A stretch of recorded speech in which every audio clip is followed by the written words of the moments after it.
Hello and welcome everybody. Today I have a question. Can science and passion go to a cocktail party and mingle together? Okay, can those two things exist together in the same space? Because in the 90s, this is a 1998 Titleist 975D.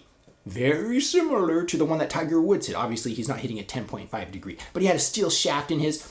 Very memorable, very exciting club. This era, the early 90s, is when they started pushing the science nonsense, all right? Today, you hear it all the time. They never give you the numbers.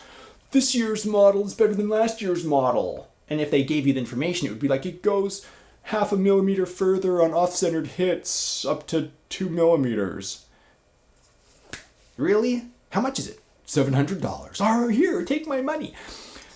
So to me, I haven't hit this club yet. Sometimes I make these videos after I've hit the club. I haven't hit this one yet. Hopefully the weather will clear up here in Georgia and I'll be able to hit it this week and bring you some feedback about how I feel about it. But to me, I'm excited about this club. This club holds a special place in my mind as an iconic club. Tiger Woods, Titleist, Titanium, the end of the 90s, the turn of the century coming right around the corner. This was the future. I'm very excited about it. So we should go have a closer look. Pretty easy to recognize the 97D right here, made in titanium, Titleist, obviously, the adjustment port right here. They can fill it with foam, whatever they need to. I love this classic T shape on the sole. Ooh, man, recognizable with the bore-through hosel right here. This is the 10.5 degree model, obviously. I'm an amateur. I don't have the swing speeds of Tiger Woods. Look at this lovely, simple face. Thank you so much. This is what its simplicity is all about. I mean, at a dress, when you're looking down at this, it just looks right. We obviously have the very famous, they still make, these awesome little arrows here on their Titleist drivers. Lovely gray metal flake, automotive style finish right here. And moving around, you can see the toe, the aft portion here, the heel, the hosel with the serial number. Kind of hard to see the serial number sometimes through the viewfinder, but it's there. Simple ferrule, which I like.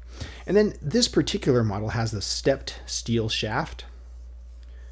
You can see what kind of shaft it is right here. I can't read this. I don't know what it is. Either way, it feels pretty stiff to me. And then we have a lambkin wrap style grip right here, obviously rubber. So this is looking very iconic, very good, easy to recognize. Let's get out on the range and see how it feels.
It turned out to be a beautiful, beautiful February day in Georgia. Lovely, clear skies.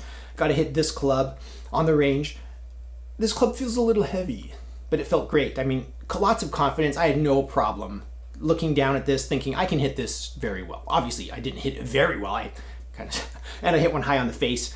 But regardless, now here's the question that I asked earlier: passion and science, can they mix? Now, scientifically, you look at golf clubs, and I always think of Ping, right? You look at their ISI driver, and you're just like, why didn't you? Could you have made that any more ugly? It's like they hired somebody to make the ugliest driver on the planet. And then you have companies like TaylorMade in the late 90s, okay? And they're making these like bright copper toned, ridiculous drivers, just like passion dripping from these things. And then you have companies like Titleist. This is a good driver. If Tiger Woods didn't have one of these in his bag, would I say there's any X factor involved at all with this club? Okay, I'm talking about X factor, like how cool is it? Like, wow, this is awesome. This is a very good club scientifically. It does its job. It feels good, it hits consistently, it's just a good driver. But where's the passion? Where's the excitement? If passion and science have married somewhere and have eloped somewhere and have run off, it's not here. This is not it. I'm comparing this to, for example, the Callaway Great Big Bertha. Should we have a comparison? Maybe we should make a comparison video. The Great Big Bertha to me is getting pretty close to that. This is a club with some ridiculous curves on the bottom. It's like it has this like funky like painted like face, and like it's an interesting club to me. And this came out, years before this one did. So the Callaway Great Big Bertha to me has far more X factor, far more like interest, far more like, whoa, this is awesome, than the Titleist in my mind. And it's going to be different for everybody on the other side of that lens right there. Everybody out there is going to have a different opinion about these two. But for me, this is just a really good driver. That's what it equates to. And it's pretty cool that Tiger played this model. So I'm excited to read your comments. Let me know what you think. Titleist 975D titanium driver. If you like the video, please thumbs up. If you want some more of this content, you can always subscribe. If you hit the bell icon, you get email notifications when I upload. And if you want to support the channel, you can visit my Amazon shop in the links in the description below. Buy some golf balls or something. It helps me out. Thank you so much for watching. I am the Vintage Golfer.